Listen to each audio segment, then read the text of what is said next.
Hello everyone, this is Komal, your SST educator. Welcome back to your favorite channel Magnet Brains. Magnet Brains आपको provide कराता है high quality education, वो भी बिल्कुल free of cost, kindergarten से लेके class 12 तक की सीबीएसई बोर्ड के कोर्सेज के साथ साथ आपको अदर स्टेट बोर्ड के भी कोर्सेज अवेलेबल है इन हिंदी मीडियम, जैसे कि UP board, Bihar board, Delhi board के कोर्सेज प्रॉपर सिस्टमैटिक वे में। कोई दिक्कत परेशानी आपको नहीं होगी। डेली प्रैक्टिस सेट्स के क्वेश्चंस भी मिलेंगे, प्रैक्टिस भी करते जाइएगा। ई बुक्स और ई नोट्स के लिंक आपको डिस्क्रिप्शन बॉक्स में अवेलेबल है, तो भटकने की बात नहीं बनती है। सो पीछे आपको क्या दिख रहा है, हम करने वाले हैं मोस्ट इंपॉर्टेंट क्वेश्चंस, ऐसे क्वेश्चंस जो हमें क्या लगते हैं कि हाँ ये बहुत इंपॉर्टेंट है और हमें बुक्स में दिए नहीं होते हैं। ठीक है, इनकी अपनी अच्छी और अलग ही इंपॉर्टेंस होती है, जो कि सही बात है भाई, इंपॉर्टेंट क्वेश्चंस हैं इसीलिए हम कह रहे हैं। तो चलो स्टार्ट करते हैं बिना टाइम वेस्ट करे। आप क्या कर दो, फटाफट से लाइक और शेयर कर दो। ठीक है, फटाफट से आप क्या कर दीजिए, लाइक और शेयर कर दीजिए। जल्दी जल्दी से आप लाइक और शेयर कर दो। ठीक है, फिर स्टार्ट करते हैं हमारा वेरी फर्स्ट क्वेश्चन, जो कि very short answer type question है। क्या है हमारा question first? What role did chieftains play in early communities? पहले की जो कम्युनिटीज़ है, जो समुदाय जो रहते थे, उसमें चीफ्टन्स, जो हम रूलर बोलते हैं, हेड बोलते हैं, या कैप्टन्स, या जो हेड रहेंगे, चीफ रहेंगे, तो जो चीफ रहते थे वो क्या रोल प्ले करते थे, है ना? जो चीफ्टन है क्या रोल प्ले करते थे वो आपको बताना है। ज़रा बताइए क्या रोल प्ले करते थे फटाफट से। चलो देखिए answer. They took care of the people and organized the community. वो जो लोग हैं, जो पीपल हैं, उनका ध्यान रखते थे और कम्युनिटी को ऑर्गेनाइज करने का काम करते थे, है ना? अपने जो लोग हैं कम्युनिटी के, उनका ध्यान रखना, हर तरीके से उनकी केयर वगैरह करने का पूरा ध्यान रखते थे। ऐसा नहीं, उस ज़माने में ऐसा कुछ नहीं था कि अरे हम हैं दूसरे से हमें क्या, नहीं, सब एक साथ मिलके रहने वाले थे, एक साथ खेती बाड़ी कर रहे हैं, एक दूसरे की हेल्प कर रहे हैं, ऐसे लोग थे। ठीक है, और जो है कम्युनिटी को ऑर्गेनाइज करने का काम करते कि हर चीज़ बहुत अच्छे से प्रॉपरली सिस्टमैटिकली चले। ठीक है, चलो, what is a source of history? Source of history क्या है? What is a source of history? क्या लगता है? हम बोलते हैं ना कि अरे कॉइन्स को देख के हमें हिस्ट्री का पता चलता है, ये टेक्स्ट पढ़ के हमें पता चलता है अच्छा उस ज़माने में ऐसा हुआ था, ये जो मूर्ति है, स्कल्पचर है, इससे देख के समझ में आया, इंस्क्रिप्शन से, मैन्युस्क्रिप्ट से, इनसे देख के समझ में आया। तो ये सब क्या है? ये हिस्ट्री के सोर्सेज है। चलो वो तो हमने एग्जाम्पल से समझ लिया, लेकिन इससे समझते क्या है, मीनिंग क्या है? चलो देखते हैं। अ प्लेस, पर्सन, टेक्स्ट और object providing information about the past. Place है, पर्सन है, टेक्स्ट है और ऑब्जेक्ट जो प्रोवाइड करता है इतिहास के बारे में, पास्ट के बारे में क्या, हमें इंफॉर्मेशन। ठीक है, अ प्लेस, पर्सन, टेक्स्ट और कोई object providing information about the past, जो हमें इतिहास के बारे में, पास्ट के बारे में इंफॉर्मेशन, जानकारी प्रोवाइड करता है। क्लियर? कोई कंफ्यूजन तो नहीं? चलो, what period is known as the ice age? Ice age किस पीरियड को हम बोलते हैं? किसको हम बोलते हैं कि आइस एज? आइस, आइस का एज यानी बर्फ का एज, बर्फ की आयु, ऐसा कुछ। बर्फ, आइस को तो हम जो है बर्फ बोलते हैं, यही होता है। एज को तो हम उम्र या आयु बोलते हैं। चलो देखते हैं क्या बताना चाह रहे हैं हमें। A time when much of the earth was covered with ice. ऐसा टाइम जब बहुत जो है अर्थ का हिस्सा, अर्थ का जो पार्ट है, किससे, बर्फ से कवर हो गया था, है ना? बोलते ना आइस एज था, मतलब बर्फ ही बर्फ थी अर्थ में, ज्यादातर जो पोर्शन था अर्थ का वो बर्फ से ढका हुआ था। ठीक है, तो वो थी आइस एज। क्लियर? चलो question 4, Why is it important to consider multiple sources when studying history? क्यों ऐसा ज़रूरी होता है कि जब हम हिस्ट्री के बारे में जान रहे होते हैं, जब हम हिस्ट्री के बारे में पढ़ रहे होते हैं, तो हमें अलग अलग सोर्सेज पर रिलाई करना पड़ता है, मतलब अलग अलग सोर्सेज को देखना पड़ता है पहले। ऐसा नहीं कि एक जगह से जो पता चला, ठीक है अच्छा ऐसा था, अब उसके बारे में लिख दिया, लोगों को बता दिया। नहीं, हम क्या करेंगे, यहाँ से भी कंफर्म करेंगे, वहाँ से भी कंफर्म करेंगे, यहाँ से भी कंफर्म करेंगे। क्यों? क्या रीज़न है इसके पीछे? क्या लगता है आपको? जल्दी बताओ कमेंट में, क्या लगता है ऐसा क्यों करेंगे हम? सबसे बढ़िया एक जगह से पता चले लिखो, क्यों टेंशन रखना कि अलग अलग जगह जाओ, पता करो, पता चले कहीं से कुछ अलग पता चल गया तो इसीलिए यही हम बोलते हैं ना, कोई हमें कुछ इन्फॉर्मेशन देता है तो हम, जैसे आपका कोई फ्रेंड्स, क्लास का कोई फ्रेंड है, वो आपको बता रहे कि पता है ऐसा ऐसा हुआ था कल, आप कल आए नहीं थे, तुम्हें नहीं पता था कल ऐसा ऐसा हो गया, तो आप बोलोगे ना कि अच्छा ठीक है चलो मैं पूछता हूँ, तू झूठ बोल रहा होगा, ऐसे बोलते हैं पक्का तू झूठ बोल रहा होगा, तू झूठ बोल रही होगी। तो आप एक दो फ्रेंड से पूछोगे, वो बोलेंगे हाँ सही बात है, सही बोल रहा है। फिर आप दो तीन लोगों से और बातों बात में पूछ ही लोगे। क्यों? आप चाहते हो श्योरिटी कि क्या सच में यही हुआ था। तो हम तो फिर भी कल के इवेंट के बारे में पूछ रहे हैं कि चलो सच था नहीं था क्या फर्क पड़ रहा है, लेकिन हिस्ट्री के बारे में पता कर रहे हो और फिर दूसरों को भी बताना है, बुकों किताबों में भी लिखना है। भाई बच्चे भी पढ़ेंगे, आप लोग भी पढ़ोगे, हम भी पढ़ाएंगे, तो सोच समझ के होना चाहिए। मतलब वो जो चीज़ें हैं है ना, वो कैसे होने चाहिए, सही होने चाहिए। तो इसीलिए मल्टीपल सोर्सेस पर डिपेंड रहना पड़ता है। तो चलो देखते हैं। Considering multiple sources help us gain a more comprehensive understanding of historical events by providing different perspectives and interpretations of the same event. अब मल्टीपल सोर्सेज हम इसलिए जो है कंफर्म इसलिए उन पर रिलाई करते हैं क्योंकि वो हमें और ज़्यादा अच्छे से समझा देता है, मतलब और अच्छे से हमें क्या देता है, अंडरस्टैंडिंग देता है। जितनी ज़्यादा सोर्सेज से हमें इन्फॉर्मेशन मिलेगी, हमें और ज़्यादा उसके बारे में पता चलेगा। जैसे आप हो, आप जानना चाहते हो कि भाई आपका फेवरेट जैसे चेस कैसे खेलें। अब आपने कहीं से जो है गूगल करके आपने पता करा, ठीक है, एक जगह से पता करा, थोड़ा बहुत पता चला, फिर आपने एक दो वीडियो देखी, उससे और अच्छे से पता चल गया, और दो चार वीडियो देख ली, और अच्छे से समझ में आ गया, अच्छा ऐसा होता है, ऐसे मोहरे को मारा जाता है, ये चाल होती है, ऐसा वैसा। तो ज़्यादा से ज़्यादा इंफॉर्मेशन ग्रैब करने के लिए और सही है नहीं ये भी पता चल जाता है, ठीक है। तो आपको क्या मिलती है, ज़्यादा से ज़्यादा इंफॉर्मेशन मिल जाती है ना, अलग अलग पर्सपेक्टिव्स मिल जाते हैं और इंटरप्रिटेशन मिल जाते हैं सेम इवेंट के। जैसे आपको जानना है किसके बारे में, अशोका के बारे में, अशोका के कलिंग वॉर के बारे में जानना है, तो एक दो सोर्सेज से पता चल गया। अब आप और भी सोर्सेज को जानोगे, आप क्या करोगे, ऐसे और भी सोर्सेज को जानोगे। क्यों जानोगे, इसीलिए जानोगे ना इन और भी सोर्सेस को, ताकि और अच्छे से आपको इस कलिंग वॉर के बारे में ज्यादा से ज्यादा डिटेल मिल जाए, ठीक है। चलो, what are some common sources used in studying history. अगर जब हम हिस्ट्री को स्टडी कर रहे होते हैं, है ना, इतिहास को पढ़ रहे होते हैं, तो कौन सा जो है कॉमन सोर्स, सबसे कॉमन सोर्स हम यूज करते हैं जब हम हिस्ट्री पढ़ रहे होते हैं, तो कौन सा सोर्स जो है कॉमनली हम यूज करते हैं। What are some common sources used in studying history? जल्दी जल्दी से बता दीजिए।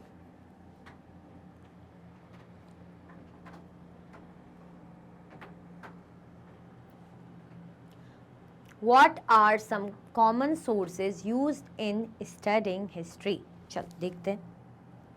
Some common sources of history include primary sources, documents, artifacts, secondary sources, books, articles, and oral histories passed down through generations. Common sources जिन पर हम rely करते हैं वो क्या है, primary sources. प्राइमरी सोर्सेज जैसे डॉक्यूमेंट्स हो गए, आर्ट फैक्ट्स हो गए। सेकेंडरी सोर्सेज कौन से हो गए, जैसे बुक्स हो गए, आर्टिकल्स हो गए। और ओरल हिस्ट्रीज, ओरल हिस्ट्री मतलब जब हम मौखिक तौर पे एक जनरेशन टू सेकेंड जनरेशन, है ना, one generation to another generation, जब हम ओरल फॉर्म में ट्रांसफर करते हैं, ठीक है, क्लियर। तो इन सोर्सेज के थ्रू हमें क्या होता है, हम हिस्ट्री को स्टडी करते हैं, इतिहास को पढ़ते हैं, ठीक है। चलो, question 6, how can timelines help us make connections between different historical periods. कैसे जो टाइमलाइंस हमें हेल्प करते हैं टू मेक कनेक्शन, किसके बीच में connection, between different historical period, जो अलग अलग इतिहास में अलग अलग हिस्टोरिकल ऐसे पीरियड्स रहे हैं, उसको कैसे जो एक टाइमलाइन है कनेक्ट करने में हेल्प करता है। चलो देखते हैं। Timelines help us see the continuity and change over time, making it easier to identify patterns, causes and effects between different historical periods. Timeline क्या करता है, हमें help करता है देखने के लिए, क्या देखने के लिए, continuity, continuity and change over time, है ना, continuity और जो टाइम में चेंज हुआ है ना, कैसे टाइमलाइन चला है, टाइम में वक्त में कैसे कैसे बदलाव हुआ है, and making it easier to identify patterns, और इसके थ्रू हम जो पैटर्न्स को ईजिली आइडेंटिफाई कर सकते हैं, कॉजेस को और इफेक्ट्स को बिटवीन डिफरेंट हिस्टोरिकल पीरियड्स, अलग अलग ऐतिहासिक पीरियड्स में कैसे कैसे जो बदलाव आए हैं, क्या क्या स्पेशल चीज़ें हुई हैं, ठीक है, क्या क्या पैटर्न्स हैं, क्या क्या कॉजेज़ हैं, क्या क्या इफेक्ट्स हैं, ये हमें बताने में हेल्प करता है क्या, टाइमलाइन, ठीक है। Question 7, place these dates chronologically on the timeline. चलो थोड़ा सा प्रैक्टिकल करने के लिए है कि ये जो डेट्स हैं, ये जो डेट्स आपको यहाँ दी गई है ना, इनको आपको क्रोनोलॉजिकल फॉर्म में क्या करना है, दिखाना है टाइमलाइन में, है ना। ये क्रोनोलॉजिकल फॉर्म में आपको टाइमलाइन में दिखाना है। ये भी इंपॉर्टेंट है, आपको एग्जाम में आ सकता है। क्यों? आपको टाइमलाइन कितना समझ में आया वो समझाने के लिए। तो चलो करते हैं सॉल्व इसको इस तरीके से, जैसे मैंने टाइमलाइन बना दी। यहाँ से बना देते हैं, थोड़ा सा क्लियर दिखेगा आपको। ये मैंने टाइमलाइन बना दी है, 3D टाइमलाइन बन रही है। अब ये बीच का पॉइंट अगर हम ले लें,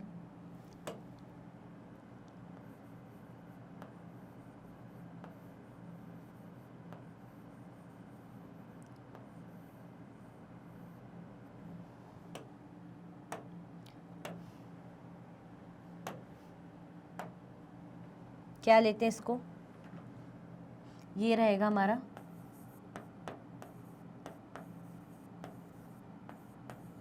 birth year of Jesus Christ, है ना। जीसस क्राइस्ट का बर्थ ईयर है ये।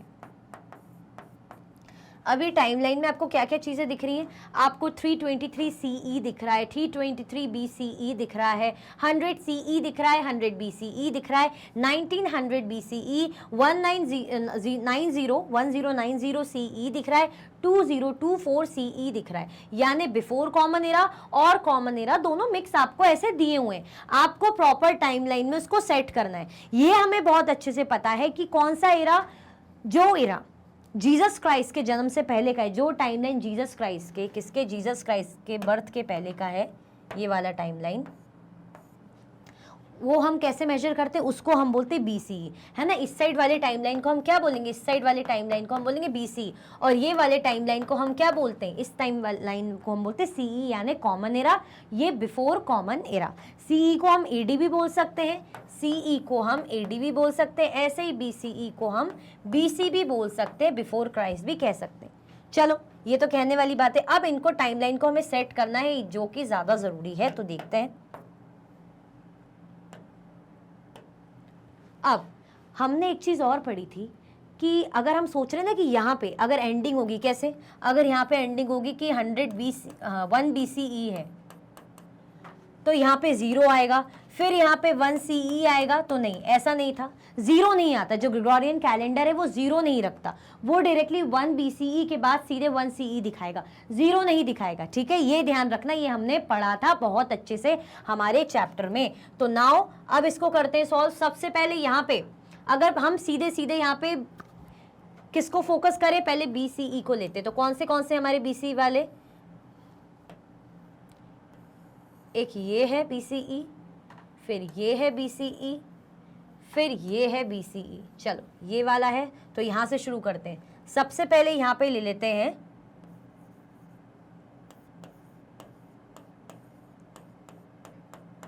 100 BCE। ठीक है, ये ले लिया हमने 100 BCE, ये हो गया। और कोई BCE तो नहीं है, ठीक है। अब उसके बाद हम यहाँ पे क्या लेंगे, 323 BCE। ठीक है, अब यहाँ पे हमारा क्या रहेगा,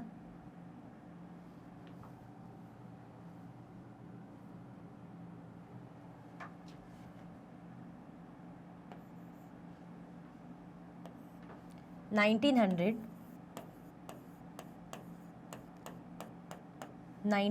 BCE। ठीक है, 1900 BCE, इस तरीके से। अब बात का टाइमलाइन, BCE वाले इतने थे, ये हमने कर लिया। अब तो और कोई नहीं है, अब सारे CE वाले। अब यहाँ से जो शुरू होगा, क्योंकि हमने बहुत अच्छे से देखा था कि 0 कुछ नहीं आता, डायरेक्ट ही आएगा, तो ये आ जाएगा 100 CE, ये वाला भी ले लिया। चलो जो जो लेते जा रहे हैं उसको ऐसे कर देंगे। 100 CE के बाद अब कौन सा आएगा, 323 CE, जो यहाँ है 323 CE, 323 CE। उसके बाद कौन सा आएगा 323 CE, अब दो ये बचे, ये आ जाएगा 1090 CE, 1090 CE। अब और कौन सा बचा है,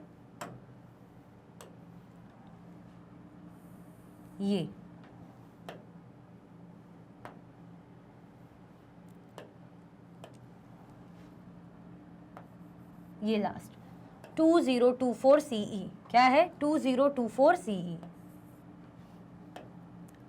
2024 CE। इस तरीके से हमारा ये टाइमलाइन है, ऐसे ये बनाने को हमें बोला था। ठीक है, क्लियर हुआ?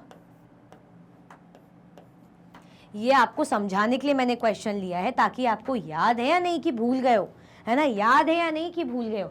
तो क्योंकि हमने बहुत अच्छे से देखा था कि बर्थ ईयर, जो जीसस क्राइस्ट का बर्थ ईयर है, उससे पहले का टाइमलाइन हम BCE लेते हैं, बाद का हम CE लेते हैं। ठीक है, और ग्रेगोरियन कैलेंडर में जीरो नहीं आता। अगर हम सोचते हैं यहाँ पे जीरो रहेगा, तो नहीं, जीरो नहीं आता। ठीक है, डायरेक्टली यहाँ से 1 जब BCE रहेगा तो डायरेक्टली यहाँ से 1 CE शुरू हो जाएगा। इसका कोई रोल नहीं होता, किसका? इसका। क्लियर? तो ये हमारा आंसर होगा। सबसे पहले यहाँ 100 BC, क्योंकि यहाँ पे बैकवर्ड चलता है। यहाँ पे जो चीजें चलती हैं, ये ध्यान रखना, यहाँ पे जो चीजें चलती हैं कैसी चलती हैं? बैकवर्ड। यहाँ पे जो टाइमलाइन चलता है बैकवर्ड, यहाँ पे जो टाइमलाइन चलता है वो चलता है फॉरवर्ड। यहाँ पे जो टाइमलाइन चलता है वो चलता है फॉरवर्ड। ठीक है, यहाँ चलेगा बैकवर्ड, यहाँ पे चलता है फॉरवर्ड। क्लियर हुआ? कोई कंफ्यूजन, दिक्कत तो नहीं है? Backward and forward. तो 100 BC, फिर 323 BC, फिर 1900 BC। अब यहाँ पे 100 CE फॉरवर्ड चल रहा है, फिर 323 CE। ठीक है, फिर 1090 CE, फिर 2024 CE। जो हमारा अभी 2024 चल रहा है उसको हम 2024 CE और इवन AD भी बोल सकते हैं कि 2024 AD या AD 2024। क्लियर? तो ये हमारा आंसर होगा। चाहो तो आप स्क्रीनशॉट ले सकते हो, फटाफट से स्क्रीनशॉट ले लो। क्लियर? चलो आंसर देखते हैं। 1900 BC, 323 BC, फिर 100 BC। ठीक है, ये टाइमलाइन ये है जीसस क्राइस्ट से पहले का। फिर उसके बाद 100 CE, 323 CE, 1090 CE and 2024 CE। वही जो मैंने बनाया वो इस तरीके से डायरेक्टली लिखा हुआ है। ठीक है, ये CE के बाद, मतलब जीसस क्राइस्ट का बर्थ का टाइम है, ये ऐसे डिवाइड कर दूं अगर मैं, और यहाँ से कॉमन एरा, इससे पहले सारा बिफोर कॉमन एरा। क्लियर? चल, अच्छे से समझ में आ गया ना? तो अभी तक भी लाइक नहीं किया तो भाई फटाफट से लाइक कर दो। ये थोड़ा सा आराम से समझने का था, क्योंकि इंपॉर्टेंट है ये। CE BC आगे तक आपको काम आएगा, है ना। पता चले कोई आपसे पूछ ले और आपको पता ही नहीं कि क्या कॉमन एरा है, क्या बिफोर कॉमन एरा है, कुछ अते पते ही नहीं लग रहा है, ऐसा नहीं होना चाहिए। ठीक है, चल question 8, how do we measure historical time. हम हिस्टोरिकल टाइम को कैसे मेजर करते हैं? किसको? हिस्टोरिकल टाइम को हम कैसे मेजर करते हैं? चलो, historical time is measured using calendars and eras marked by significant events। historical time हम measure करते हैं calendars को use करके और कुछ ऐसे eras, है ना, जो significant event दिखाते हैं ना, जो ऐसा दिखाएगा कि इन मौकों पे क्या हुआ, खास ऐसे events। The Gregorian calendar is commonly use world wide.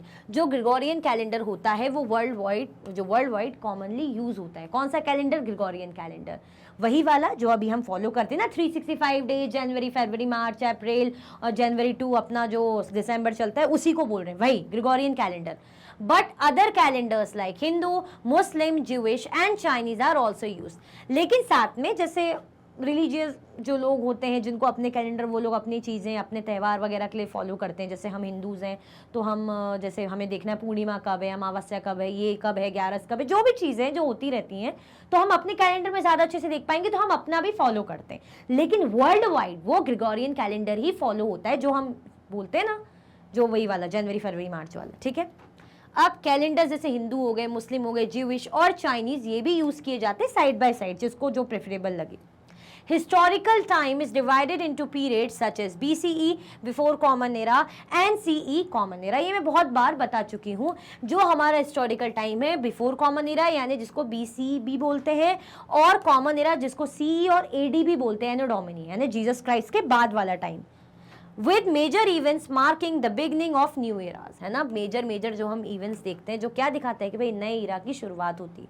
Timelines help in visualising the sequence of historical event. Timeline क्या हेल्प करता है? टाइमलाइन हमें हेल्प करता है सीक्वेंस समझने में, कि हिस्टोरिकल इवेंट्स के सीक्वेंस कैसे कैसे क्या है। जैसे हमने अभी लास्ट जो क्वेश्चन सॉल्व करा था, है ना, 1900 BC, फिर 323 BC, तो क्या क्या इन टाइम में हुआ होगा, कब किस राजा का जन्म हुआ, कौन सा वेद कब आया, कब फिर बुद्धिज्म आया, ऐसे करते करते हम टाइमलाइन समझते हैं ना, तो हमें चीज़ों को अच्छे से समझने के लिए हेल्प करता है। ठीक है, क्लियर हुआ कि नहीं हुआ? चलो question number 9, how can various sources help us understand history?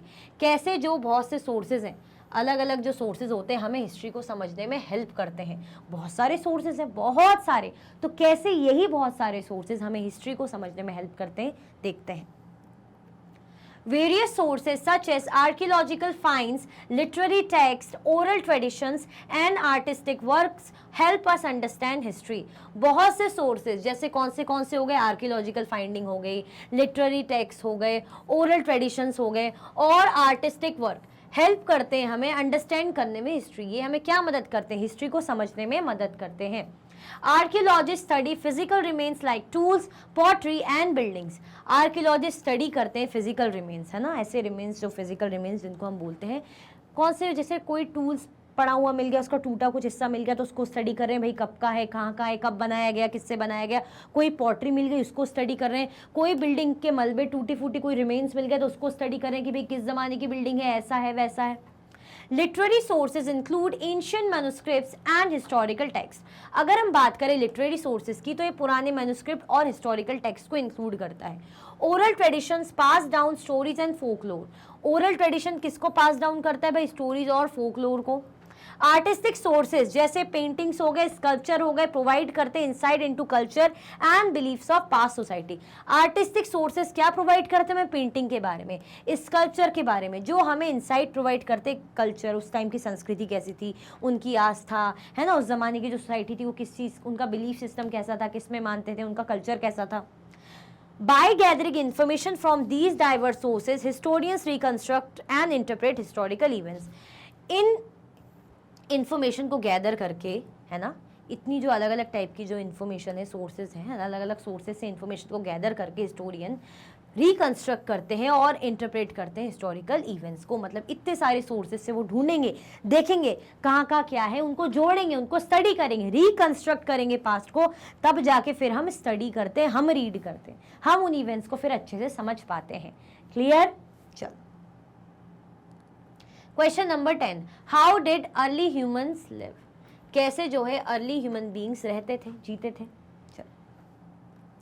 Early humans or Homo sapiens lived as hunters and gatherers, relying on hunting animals and collecting edible plants for survival. Early human beings जो पहले के जो इंसान थे, जिनको Homo sapiens भी हम कहते हैं, है ना, वो कैसे जीते थे? उनको क्या बोलते थे ज़्यादा करके? हम उनको ज़्यादा करके हंटर और गैदरर्स ही बोलते थे, क्योंकि ऐसे तो थे नहीं कि जॉब करने जा रहे हैं या खेती बाड़ी कर रहे हैं। ऐसे ही थे जंगली लोग, शिकार करके खाया, मारा और भाई मांस खा लिया, कच्चा मांस खा लिया, या तो उसके बाद आग का आविष्कार हुआ तो थोड़ा बहुत पका के खाने लग गए, जब अच्छा अच्छा टेस्ट आने लग गया बढ़िया सा, तो उनको हम हंटर और गैदरर बेसिकली बोलते थे। Relying on hunting animals and collecting edible plants for survival. अब गैदरर्स क्या, जो भी फॉरेस्ट से उनको चीज़ें मिल रही, रूट्स, एडिबल प्लांट्स वगैरह, उनको गैदर करते थे, उनको इकट्ठा करते थे, उन पे डिपेंड करते थे। They lived in temporary shelters like caves and rock shelters. अब ऐसा कुछ मकान, पक्का मकान तो होता नहीं था कि बढ़िया double storey multi storey building है ना, या बढ़िया बंगलो वगैरह है, फार्म हाउस है, ऐसा तो कुछ था नहीं, तो बेचारे टेम्पररी शेल्टर्स जैसे गुफाओं वगैरह उनमें ही रहते थे। Early humans used fire and made tools like stone axes and blades.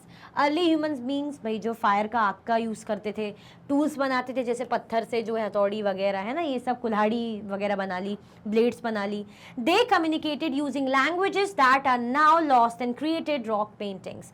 वो ऐसी लैंग्वेज में बात करते थे जो आज के टाइम पे क्या हो गई है बेचारी, अब उनकी जो भाषाएं अब तो कोई बोलता नहीं ना समझ पाएगा, जो अब गुम चुकी है, जो लॉस्ट हो गई हैं, ठीक है। और रॉक पेंटिंग्स क्रिएट करते थे। फ्री टाइम में क्या करेंगे भाई, जो भी उनके यहाँ आसपास हो रहा है, जो भी जानवर है, जो भी इवेंट्स हो रहे हैं, बैठे बैठे बड़ी आराम से ऐसे ऐसे चित्र बना रहे हैं, जानवरों के चित्र बना रहे हैं, और आज हम देख के खुश होते हैं, अरे वाह वाह वाह, क्या क्या बात है, क्या बात है, बढ़िया। उन्हें भी नहीं पता था कि आगे चल के जो एडवांस पीपल है वो हमारी पेंटिंग्स को देखेंगे, उन्हें भी उम्मीद नहीं होगी इस चीज़ की कि भाई हम तो फ्री टाइम में बनाते थे, हमें तो पता ही नहीं था लोग देखने आएंगे, ये तो कोई हिस्टोरिकल साइट बन जाएगी, हमें खुद उम्मीद नहीं थी हम इतने ज़्यादा हिस्टोरिकल बन जाएंगे, है ना, कितने लकी थे वो। Over time, they began to cultivate crops and domesticate animals, leading to settle agricultural communities. वक्त के साथ साथ बोलते ना, धीरे धीरे जब दिमाग की बत्ती जलने लग जाती, दिमाग सोचता है कि नहीं अब कुछ काम करना चाहिए, अब सेटल हो जाना चाहिए, कब तक ये शिकार करेंगे, कब तक ये भागा दौड़ी करेंगे, तो अब क्या करने लग गए, वो सेटल लाइफ धीरे धीरे एग्रीकल्चर सेटल लाइफ जीने लग गए, है ना, कम्युनिटीज बनने लग गई। इससे क्या शुरू हुआ, mark the beginning of social complexity and technological advancement. जैसे जैसे दिमाग की बत्ती जली, इन्होंने सोचा कुछ अच्छा होना चाहिए और एडवांसमेंट हम करेंगे, लोग थोड़े से हल्की फुल्की कल्चर्ड होने लग गए, है ना। अब ऐसी जगह रहने लग गए जहाँ पे वो एग्रीकल्चर कर पाए। अब एग्रीकल्चर करेंगे यानी एक जगह पे वो रहने लग गए, है ना, फिक्स जगह पे वो रहने लग गए। अब वो फिक्स जगह पे रहने लग गए, एग्रीकल्चर करने लग गए, यानी भाई सोसाइटीज़ बनने लग गई, छोटे छोटे गाँव बनने लग गए, गाँव से धीरे धीरे टाउन्स बनने लग गए। अब इनके बीच में भाई एक्सचेंज होने लग गया, गुड्स का एक्सचेंज होने लग गया, कॉम्प्लेक्सिटीज़ बढ़ गई। मतलब पहले कैसी थी, पहले सिंपल सोसाइटी थी, धीरे धीरे अब सोसाइटी कैसी बन गई, कॉम्प्लेक्स बन गई, जटिल बन गई। ठीक है, क्लियर हुआ, कोई कंफ्यूजन तो नहीं है। चलो, डिफाइन दी फॉलोइंग टर्म्स, ये टर्म्स को भाई डिफाइन कीजिए। जियोलॉजिस्ट, एंथ्रोपोलॉजिस्ट, पैलियोंटोलॉजिस्ट और आर्कियोलॉजिस्ट कौन होते हैं ये, चलो इनको देखते हैं। Many people study the history of the अर्थ, भाई बहुत से जो लोग हैं अर्थ के इतिहास को स्टडी करते हैं, है ना, बहुत सारे लोग होते हैं जिनको बहुत शौक होता है अर्थ की हिस्ट्री को जानने का। Some of them are train to uncover the secret left beneath the earth. अब कुछ जो है इतने ट्रेंड होते हैं कि अर्थ सरफेस में भाई क्या दबा हुआ है, क्या छुपा हुआ है इतिहास में, उसको जानने के बहुत ज्यादा क्यूरियस रहते हैं, है ना। इन्होंने तो अपनी क्यूरियोसिटी मिटा दी, सब बना दिया, आज हमें पढ़ना पड़ रहा है, मेरे को आपको पढ़ाना पड़ रहा है और आपको पढ़ना पड़ रहा है, बट ठीक है कोई बात नहीं, एग्जाम पास करना है, जरूरी है, नॉलेज भी होना चाहिए पुराने टाइम पे क्या हुआ।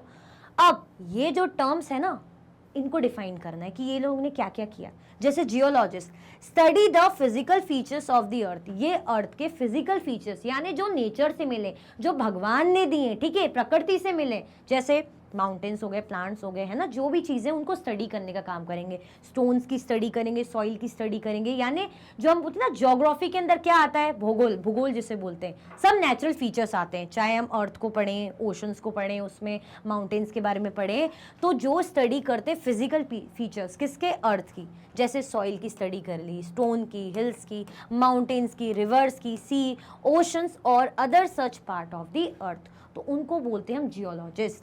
ठीक है, now palaeontologist study the remains of plants, animals and humans from millions of years ago in the form of fossils. आपने सुना होगा एक टर्म फॉसिल फ्यूल्स, बोलते ना इंसान मिट्टी से जन्ना है, मिट्टी में इंसान को मिल जाना है। अभी एनिमल्स मर जाते हैं बेचारे, उनकी हड्डियां धीरे धीरे जो है मिट्टी में डिग्रेड होती है, मिट्टी में मिलने लग जाती है ना।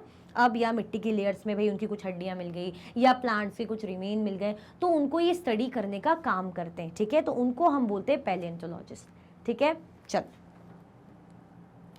फिर एंथ्रोपोलॉजिस्ट। एंथ्रोपोलॉजिस्ट क्या करते हैं, स्टडी करते हैं human societies culture from oldest times to the present. मतलब जो मैं किसी से मिली, मैंने देखा अच्छा आपके कल्चर में ऐसा होता है, ऐसा वैसा होता है, मैं जा रही हूँ, लोग अलग अलग कम्युनिटीज़ में जा रही हूँ, उनके बारे में जान रही हूँ, उनके कल्चर को समझ रही हूँ, उनके रीति रिवाज, उनके कस्टम्स को समझ रही हूँ, तो मैं क्या हो गई, मैं एंथ्रोपोलॉजिस्ट हो गई।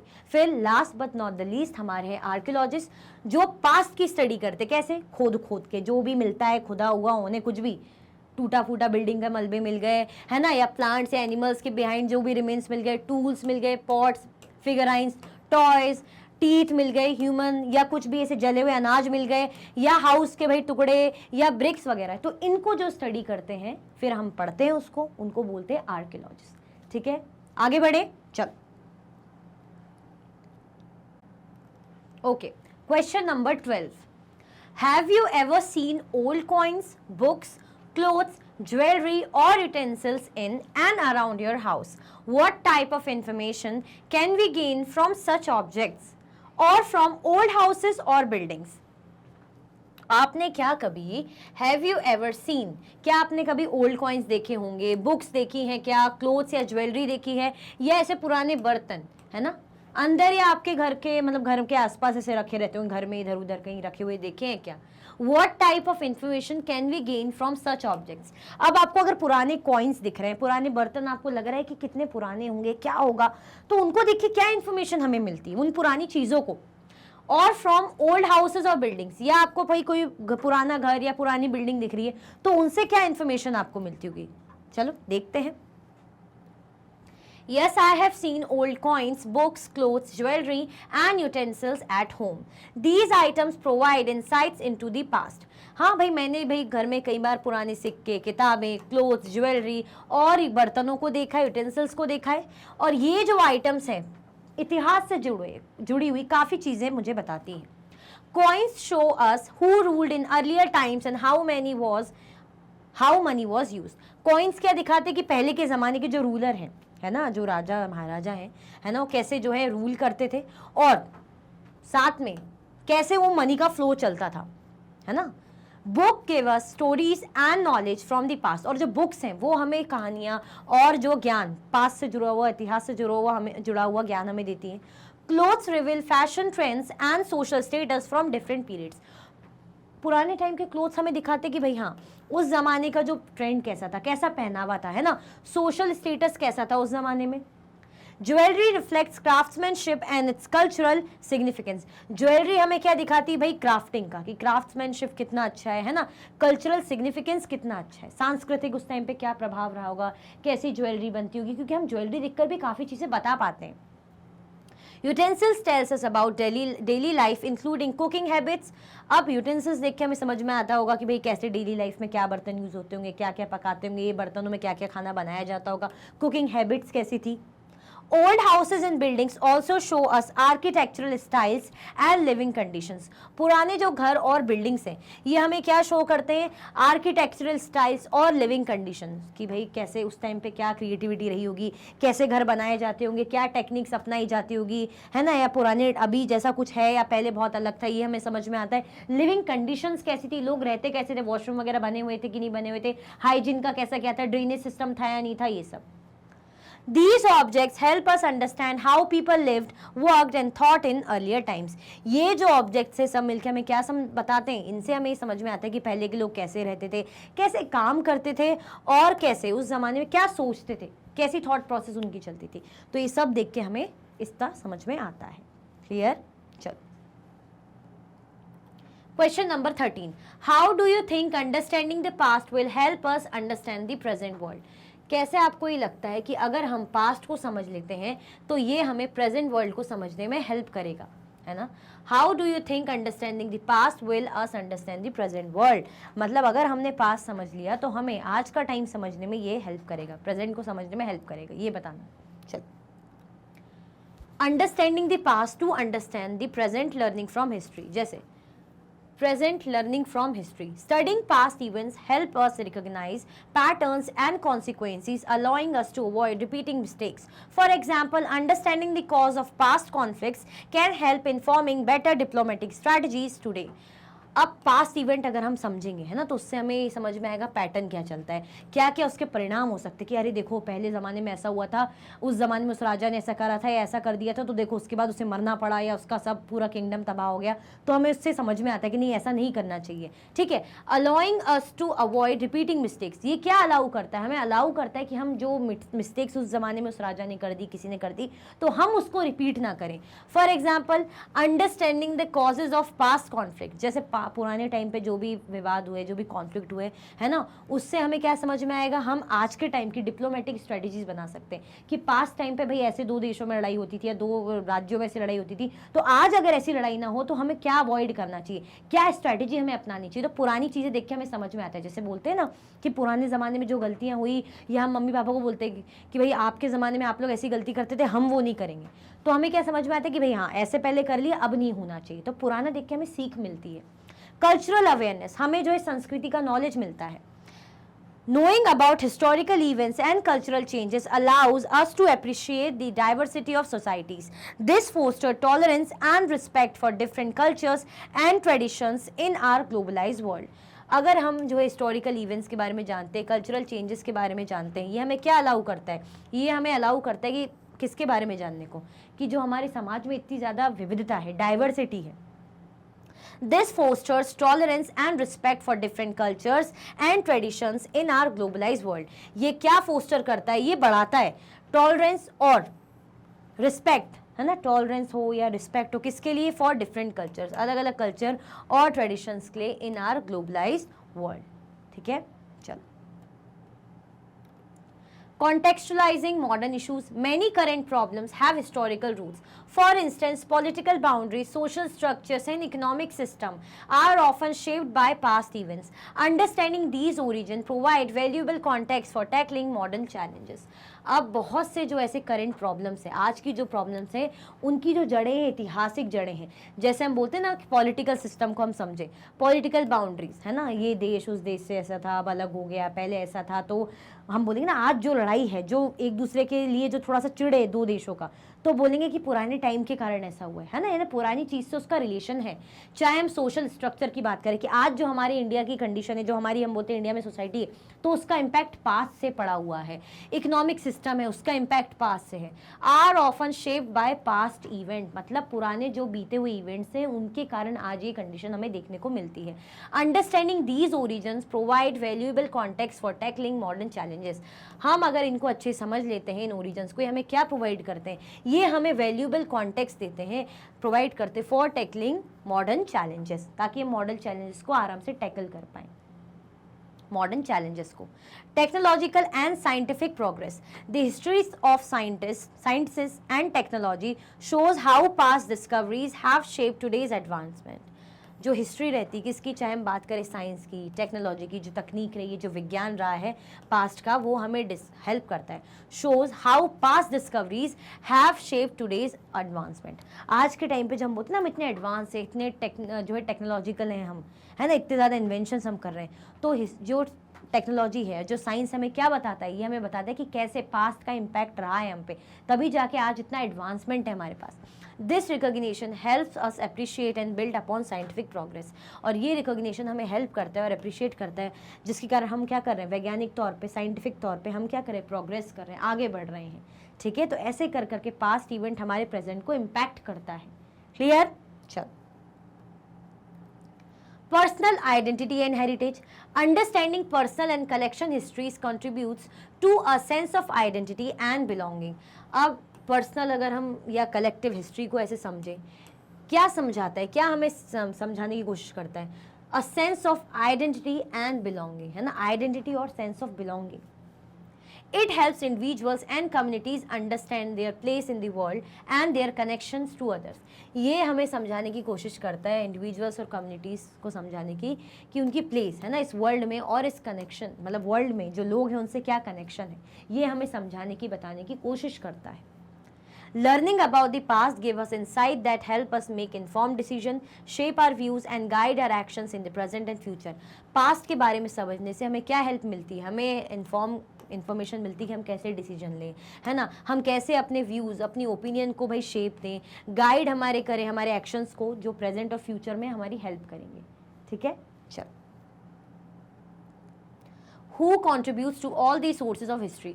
कौन कंट्रीब्यूट करता है जो हिस्ट्री में सोर्सेज हैं, है ना, उनके लिए. Historian themselves but also archaeologist. देखो हिस्टोरियंस तो करते हैं, मतलब कौन कौन है जो हमें हेल्प करता है हिस्ट्री को जानने में, तो हिस्टोरियंस तो करते हैं जो पास्ट को स्टडी और लिखते हैं, बट और आर्कियोलॉजिस्ट भी, एपिग्राफिस्ट भी. एपिग्राफिस्ट कौन होते हैं, जो स्टडी करते हैं पुराने इंस्क्रिप्शंस को. ठीक है, चलो. एंथ्रोपोलॉजिस्ट कौन होते हैं, जो ह्यूमन सोसाइटीज़ को और उनके कल्चर को स्टडी करते हैं. Experts in literature and languages, भाई जो एक्सपर्ट होते हैं लिटरेचर और लैंग्वेज में, वो रीड करके हमें एक्सप्लेन करते हैं कि भाई हिस्ट्री में ऐसा हुआ था.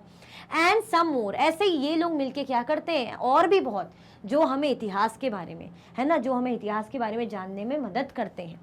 In addition, in the last 50 years or so, scientific studies have been contributing more and more to reconstruction of the past. इसके साथ साथ अगर हम देखेंगे तो 50 सालों में जो साइंटिफिक स्टडीज़ हैं ना, जो वैज्ञानिक स्टडीज़ हैं, वो भी कंट्रीब्यूट करती हैं मोर एंड मोर. उनका भी बहुत कंट्रीब्यूशन रहा है पास्ट को रिकंस्ट्रक्ट करने में, मतलब अब साइंस ने भी इसमें हमारी बहुत मदद की है.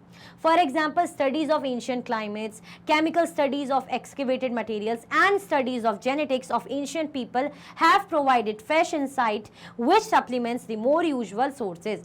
अब जैसे हम बात करें कि कैसे हेल्प करती है, अगर एंशियंट क्लाइमेट को हमें समझना है कि पुराने ज़माने में क्लाइमेट कैसा होता था, प्राचीन जो वक्त था उस टाइम में गर्मी होती थी या बहुत ठंडी थी, क्या था वो समझने में हेल्प करता है. केमिकल स्टडीज़, जो भी एक्सकेवेटेड मटेरियल्स है उनकी केमिकल स्टडीज़ होने में हेल्प करता है ना. जेनेटिक्स जो है एंशियंट पीपल का, उनको स्टडी करने में हेल्प करता है ना. ये जो हमें फ्रेश इंसाइट, एक नई इन्फॉर्मेशन जो प्रोवाइड करते हैं, which supplement the more usual sources, जो हमारे जो नॉर्मल सोर्सेज हमें मिल रहे हैं उनको और ऐड, उनमें और हेल्प ऐड करता है, ये समझ लीजिए।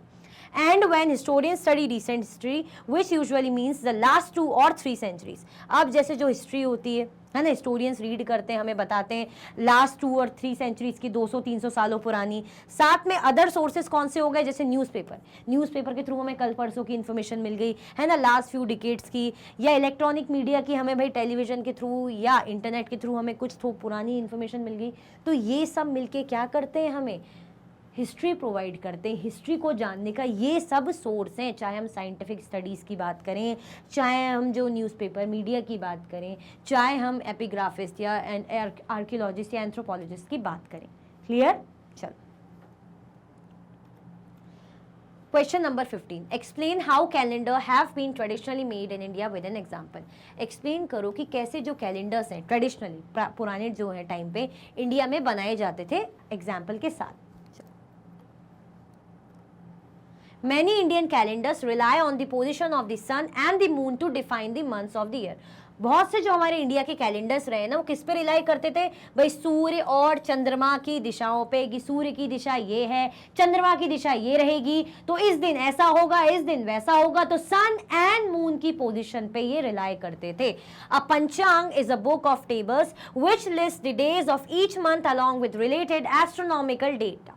अब जो मेजरली हम यूज जो सुनते हैं हम पंचांग है ना, जो कैलेंडर होता है, टेबल्स की बुक होती है, जिसमें क्या रहेंगे, डेज रहेंगे, list the days of each month, her month की जो डेज का लिस्ट रहेगी, with related to astronomical data से related information रहेगी। For example, it precisely predict events like solar and lunar eclipses, times for sunrise and sunset। जैसे इसमें क्या बिल्कुल प्रॉपर एक प्रिसाइज इंफॉर्मेशन रहेगी कि भाई हाँ, इस दिन जो है चंद्र ग्रहण होगा, इस दिन सूर्य ग्रहण होगा, है ना, इस दिन भाई ये सनसेट होगा, इस टाइम पे सनराइज होगा, सब ये बताता था, मतलब बताता है।